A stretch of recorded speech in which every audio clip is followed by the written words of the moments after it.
tapat, matatag at maaasahan balitang tama at totoo lamang dito sa Pilipinas Network. Magandang araw sa ating mga kababayan sa Pilipinas at sa buong mundo. Huwag kalimutang pusuan ang video, sumubaybay at pindutin ang batingaw upang lagi kayong updated sa balita. Simulan na natin. Magandang araw sa ating mga tagapanood sa buong bansa at saan mang panig ng mundo. Sa aming sabadayan sa ating pagsubaybay sa mga pinakahuling kaganapan sa pandaigdigang balita, dalawang malaking usapin ang kasalukuyang pumupukaw sa atensyon ng publiko at ng mga dalubhasa sa batas. Ang dalawang kaganapang ito ay nagmumula sa magkaibang larangan, ngunit pareho silang nakatuon sa isang napakahalagang tema, ang pananagutan ng malalaking korporasyon sa kaligtasan at kapakanan ng tao. Sa isang panig ng mundo sa bansang Brazil, formal nang inilabas ng federal na pulisya ang resulta ng kanilang 2 taong investigasyon hinggil sa trahedya ng VOPAS Flight 2023 noong 2024. Formal nilang inakusahan ang 16 na matataas na opisyal at empleyado ng kumpanya dahil sa kapabayaan at umano'y sadyang pagtatago ng mga teknikal na problema sa talaan ng eroplano. Ang nasabing aksidente ay nagbunga ng pagkamatay ng lahat ng 62 taong sakay nito na kinabibilangan ng 58 pasahero at 4 na miyembro ng tripulante. Sa kabilang panig naman ng mundo sa Estados Unidos, isang mabigat na legal na hatol ang ibinaba ng First Judicial District Court sa New Mexico laban sa kumpanyang Meta. Inutusan ni Judge Brian B. Scheid ang may-ari ng Facebook at Instagram na magbayad ng $567 milyong. Ang perang ito ay ilalaan sa pondong gagamitin para sa paggamot at pag-iwas sa pinsalang sinasabing naidulot ng kanilang mga plataporma sa kalusugang pangkaisipan ng mga kabataan. Ang dalawang magkasabay na pangyayaring legal na ito ay nagpapakita ng isang malinaw na mensahe sa buong mundo. Hindi na maaaring magtago ang malalaking kumpanya sa likod ng kanilang kilalang pangalan o masalimuot na istruktura ng korporasyon kapag ang kanilang mga desisyon at produkto ay nagdudulot na ng panganib sa buhay at kalusugan ng publiko. Ang usapin ng kaligtasan sa abyasyon at ang seguridad ng mga kabataan sa social media ay hindi lamang mga abstraktong usaping legal. Ito ay mga isyong may direktang epekto sa ating pang-araw-araw na pamumuhay at sa kaligtasan ng ating mga pamilya. Kapag tayo ay sumasakay sa eroplano o kapag ang ating mga anak ay gumagamit ng kanilang mga telepono, nagtitiwala tayo na ang mga kumpanyang nagmamay-ari ng mga serbisyong ito ay sumusunod sa pinakamataas na pamantayan ng kaligtasan. Ang mga kasong ito laban sa VOPAS at Meta ay nagsisilbing mahalagang babala sa buong mundo. Ipinapaalala nito sa lahat na ang kapabayaan, labis na pagtutok sa kita at kawalan ng malasakit ay may katapat na pananagutan sa harap ng batas. Simulan natin ang mas malalim na pagbusisi sa unang pangunahing balita, ang formal na akusasyon kaugnay ng trahedya ng VOPAS sa Brazil. Noong Agosto ng taong 2024, ang VOPAS Flight 2283 na isang ATR 72,500 na eroplanong turboprop na may 2 makina ay lula ng 62 individual habang bumibiyahe mula sa Cascavel patungong Guarulhos International Airport sa Sao Paulo. Habang nasa gitna ng biyahe sa taas na 13,000 talampakan o 3,900 at 60 metro, biglang nawalan ng kontrol ang eroplano at mabilis na bumagsak habang umiikot. Bumagsak ang sasakyang panghimpapawid sa mismong bakuran ng isang pribado at nabakurang pamayanan sa Vinhedo na matatagpuan sa labas ng lungsod ng Sao Paulo. Dahil sa matinding lakas ng pagbagsak at sa sumunod na pagkasira ng eroplano, formal na kinumpirma ng mga otoridad na pumanaw ang lahat ng 58 pasahero at 4 na miyembro ng tripulante. Ang pangyayaring ito ay itinuring na isa sa pinakamatinding trahedya sa himpapawid sa Brazil sa mga nagdaang taon, na agad na nagbunsod ng malawakang investigasyon ng pamahalaan. Pagkalipas ng 2 taon ng masusing pagsusuri sa mga tala mula sa mga taga-record ng datos ng paglipad, mga labi ng eroplano at mga panloob na dokumento ng kumpanya, inilabas na ng Brazilian Federal Police ang kanilang opisyal na ulat. Ang mga natuklasan ng pulisya ay sinuri ring kaugnay ng hiwalay na investigasyon ng CENIPA, ang Center for Investigation and Prevention of Aeronautical Accidents ng Brazilian Air Force. Lumitaw sa mga ulat ang papel ng matinding pagbuo ng yelo sa himpapawid, ang mga problema sa sistemang panlaban sa yelo ng eroplano at ang mga hamong kinaharap ng mga piloto habang nasa gitna ng emerhensiya. Hindi lamang nagtapos ang investigasyon sa pagtukoy kung ano ang nangyari sa eroplano habang nasa himpapawid. Formal na inakusahan ng Federal Police ang 16 na kasalukuyan at dating empleyado ng VOPAS. Kabilang sa mga pangunahing taong inakusahan ang mismong may-ari at presidente ng kumpanya na si Jose Luis Felicio Filio. Ang formal na akusasyong ito ay nagpapakita na ang investigasyon ay nakatuon hindi lamang sa mekanikal na problema, kundi pati sa mismong pamamahala ng kumpanya. Ang pangunahing kriminal na sakdal laban sa 16 na individual ay may kaugnayan sa paglalagay sa panganib sa kaligtasan ng trapiko sa himpapawid na nauwi sa isang nakamamatay na sakuna. Sa ilalim ng batas ng Brazil, ang ganitong uri ng krimen ay may mabigat na parusa na maaring umabot sa 12 taong pagkabilanggo para sa mga mapapatunayang nagkasala. Bukod dito, inakusahan din ng ilang opisyal ng sadyang pagkukulang sa pag-uulat at pamemeke o falsifikasyon ng mga tala tungkol sa mga teknikal na problema ng eroplano. Lumitaw sa investigasyon ng pulisya na ang sistemang panlaban sa pagbuo ng yelo ng eroplano na idinisenyo upang alisin ang yelo sa mga pakpak nito ay may matagal ng problema. Sa pagsusuri sa mga tala ng datos ng paglipad, nalaman na ang sistema ay paulit-ulit na pumalya o kaya ay mano-manong pinapatay at muling pinapagana sa loob ng 136 na naunang biyahe bago ang mismong araw ng aksidente. Ang paulit-ulit na paglitaw ng problemang ito ay nagpapakita na hindi ito isang biglaang sira lamang noong araw na iyon. Ayon sa pahayag ni Federal Police Investigator Andre Rivero, pinayagang lumipad ng hindi naaayon sa karaniwang pamamaraan ang eroplano sa kabila ng mga babala tungkol sa matinding pagbuo ng yelo sa ruta nito. Binigyang diin ng investigador na bago pa man ang huling biyahe kung saan ito bumagsak, ang sistemang panlaban sa yelo ng eroplano ay pumalya na rin sa 3 naunang biyahe sa mismong araw na iyon. Sa kabila ng mga malinaw na palatandaang ito ng panganib, pinahintulutan pa rin umano ng pamunuan ng kumpanya na magpatuloy ang operasyon ng eroplano. Ang ganitong pamamaraan ng pagpapatakbo ay nagpapakita ng isang malalim na problema sa kultura ng kaligtasan ng kumpanya. Kapag ang mga teknikal na sira ay hindi maayos na naitatala sa talaan ng eroplano o sadyang inaalis sa mga opisyal na record upang maiwasan ang pagkaantala ng biyahe na ilalagay sa matinding panganib ang buhay ng mga pasahero at tripulante. Ang pagtatago ng mga ganitong datos ay maaring ituring na hindi lamang kapabayaan kundi isang seryosong paglabag sa mga patakaran sa kaligtasan ng abyasyon. Mahalagang linawin ang kasalukuyang legal na katayuan ng mga hakbang na ito. Ang inilabas ng Federal Police ay mga formal na akusasyon ng pulisya pa lamang at hindi pa formal na hatol ng korte. Ang mga lokal na taga-usig sa Brazil ang susunod na magsusuri sa mga ebidensya upang magpasya kung formal na ihahain ang mga kriminal na sakdal sa korte sa isang petsang itatakda pa lamang. Sa kabila nito, nagpahayag na ng kanilang posisyon at mga susunod na hakbang ang mga kinatawan ng mga pamilya ng mga biktima. Ayon kay Attorney Thales Andrade, ang abogadong kumakatawan sa mga pamilya, magsasampa sila ng mga paghahabol para sa danyos laban sa lahat ng mapatutunayang may pananagutan sa trahedya. Kabilang sa maaaring maging target ng mga kasong sibil ang lupon ng mga direktor ng VOPAS, mga kumpanyang sangkot sa operasyon at maging ang mga kumpanyang nagbenta ng mga tiket para sa nasabing biyahe.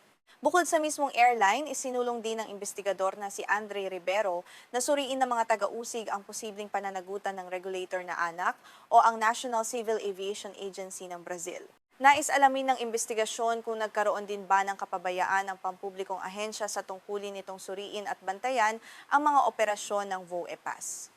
Matatandaang noong taong 2025, ipinatupad ng ANAC ang pagbawi sa Air Operator Certificate ng VOPAS matapos lumitaw ang iba pang mga suliranin sa operasyon ng kumpanya. Upang mapanatili ang pagiging objektibo at balanse ng ulat na ito, mahalagang banggitin na ang 16 na inakusahang individual at ang pamunuan ng kumpanya ay hindi pa naglalabas ng formal na pampublikong tugon hinggil sa aksyon ng federal na pulisya. Sa ilalim ng batas, pinananatili nila ang kanilang karapatan sa wastong proseso at sa tamang pagtatanggol sa kanilang sarili kapag nagsimula na ang proseso sa tanggapan ng taga-usig. Ngayon naman ay tumawid tayo sa ikalawang pangunahing balita na nakatuon sa industriya ng teknolohiya at sa pananagutan ng kumpanyang Meta sa New Mexico, Estados Unidos. Sa isang mahalagang desisyon mula sa First Judicial District Court sa Santa Fe, inutusan ni Judge Brian Bidscheid ang Meta na siyang kumpanyang nagmamay-ari ng Facebook at Instagram na magbayad ng $567 milyong. Ang hatol na ito ay inilabas matapos matukoy ng korte na may pananagutan ang kumpanya sa pinsalang nauugnay sa kalusugang pangkaisipan ng mga bata.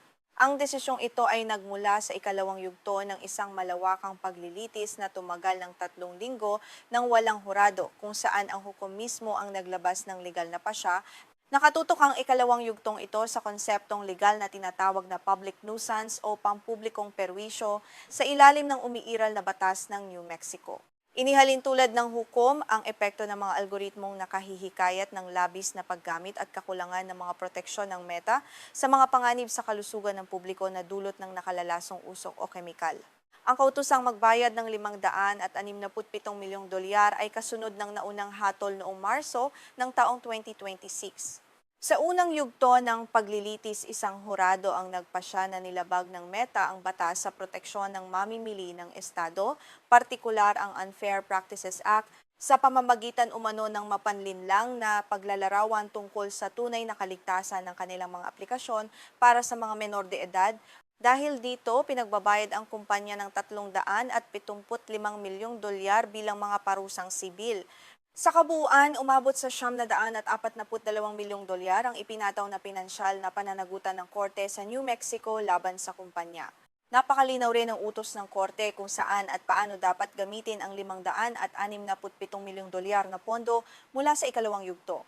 Ang pinakamalaking bahagi nito na nagkakahalaga ng 420 milyong dolyar ay ididirekta sa mga serbisyong panggamot para sa mga kabataan. Ang perang ito ay gagamitin para sa mga espesyal na programang interbensyon at terapiya sa kalusugang pangkaisipan para sa mga kabataang nakaranas ng matinding depresyon, pagkabalisa at iba pang pinsalang nauugnay sa paggamit ng social media. Ang natitirang bahagi naman ng pondo na nagkakahalaga ng 147 milyong dolyar ay ilalaan para sa mga programa sa loob ng 5 taon. Kabilang sa paggagamitan nito ang mga kampanya para sa kamalayan ng publiko, mga serbisyong pagsusuri sa kalusugang pangkaisipan sa mga paaralan, at mga gastusin sa pangangasiwa upang matiyak na maayos na maipatutupad ang mga estratiya sa pag-iwas sa buong estado. Bukod sa napakalaking halaga ng pera, naglabas din si Judge Bidshide ng malinaw na mga utos para sa pagbabago sa mismong operasyon ng Facebook at Instagram sa New Mexico. Inutusan ng korte ang Meta na bumuo ng mga natatanging paalala at impormasyong lilitaw sa kanilang sistema. Ang mga ito ay dapat malinaw at regular na magpaliwanag sa mga gumagamit tungkol sa mga tampok na pangkaligtasan ng aplikasyon, pinakamahuhusay na paraan upang mapanatili ang seguridad, at mga kasangkapang maaaring gamitin upang harangan ang mga hindi angkop na komento. Sa panahon ng paglilitis, isinulong din ng mga pampublikong taga-usig ang mga pagbabago sa estruktura ng plataporma upang protektahan ang mga menor de edad. Kasama sa mga hininging pagbabago ang pagkontrol sa mga tampok na maaaring maghikayat ng labis at tuloy-tuloy na paggamit ng mga bata sa aplikasyon. Hiningi rin nila ang pagpapahusay sa mga sistema ng pagpapatunay ng edad at ang mas mahigpit na pagharang sa sexual na pagsasamantala sa mga bata sa pamamagitan ng mas ligtas na paunang mga setting sa pagkapribado at mas mahigpit na pangangasiwa. Dahil sa umiiral na mga federal na batas tulad ng COPA na naghihigpit sa pangangalap ng personal na datos mula sa mga batang wala pang 13 taong gulang, inatasan din ng Meta na gumawa ng isang hiwalay na modelo ng artificial na intelihensiya para sa pagtukoy ng edad. Ang modelong ito ay gagamit ng mga palatandaan mula sa kilos at paraan ng paggamit ng isang account upang matukoy kung ang gumagamit ay maaring batang wala pang 13 taong gulang. Kapag natukoy ng sistema ang ganitong gumagamit, automatikong ilalapat ang pinakamahigpit na paunang mga setting sa pagkapribado upang harangan ang hindi ligtas na pakikipag-ugnayan mula sa mga nakatatanda. Kailangan ding makipagpalitan ng impormasyon ang Meta sa mga paaralan sa New Mexico sa pamamagitan ng paggawa ng isang nakalaang portal para sa pag-uulat ng mga paaralan. Sa portal na ito, ang mga guro at administrador ng paaralan ay maaaring mabilis na mag-ulat ng mga illegal na account o mga account na pinaghihinalaang ginagamit ng mga batang hindi pa sapat ang edad upang agad itong maaksyonan. Ang lahat ng mga bagong pagbabagong ito at ang kaugnay na kampanyang pang-edukasyon sa New Mexico ay susuriin ng mga pampublikong autoridad ng estado ng 2 beses bawat taon. Siyempre, hindi tinanggap ng pamunuan ng Meta ang naging hatol ng korte sa New Mexico at formal silang nagpahayag ng pagtutol. Sa kanilang opisyal na pahayag, sinabi ng kumpanya na maghahain sila ng apela sa mas mataas na hukuman laban sa desisyong ito. Iginiit ng Meta na maling inilalarawan ng mga paratang ng estado ang mga katotohanan at pinaninindigan nilang mayroon silang matibay na record sa pagbuo ng mga tampok na pangkaligtasan para sa mga kabataan.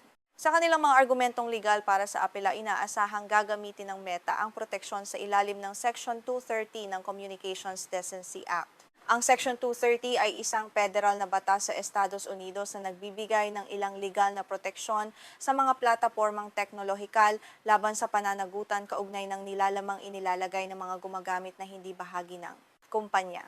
Bukod dito, maaari ring igiit ng kumpanya ang kanilang mga karapatan sa ilalim ng First Amendment sa argumentong ang pag-uutos ng korte na baguhin ang kanilang sistema at maglagay ng mga sapilitang paalala ay maaring lumabag sa proteksyon sa malayang pagpapahayag sa larangan ng komersyo. Sa kabila ng apela ng Meta, ang kasong ito sa New Mexico ay masusing binabantayan ng buong mundo at ng iba pang mga estado sa Estados Unidos. Sa kasalukuyan, marami pang ibang estado, munisipalidad at distrito ng mga paaralan ang may nakabinbing mga katulad na legal na paghahabol laban sa malalaking kumpanyang teknolohikal. Ang layunin ng mga kasong ito ay pilitin ng buong industriya ng social media na baguhin ang kanilang mga modelo sa pagkita ng kita at pagdidisenyo ng produkto upang unahin ang kaligtasan ng mga bata kaysa sa labis na paghikayat sa patuloy na paggamit ng mga gumagamit. Kapag ating pinagtabi at sinuri ang dalawang magkaibang balitang ito, makikita natin ang isang malinaw na padron sa pandaigdigang sistema ng batas at regulasyon ng pamahalaan. Pareho nitong binibigyang diin ang hangganan ng proteksyong maaaring matamasa ng mga korporasyon kapag napatunayang may matinding pinsalang na idulot sa buhay o kalusugan ng tao. Hindi maaaring gawing dahilan ng mataas na kita o ang pagiging makabago ng teknolohiya upang balewalain ang kaligtasan ng publiko.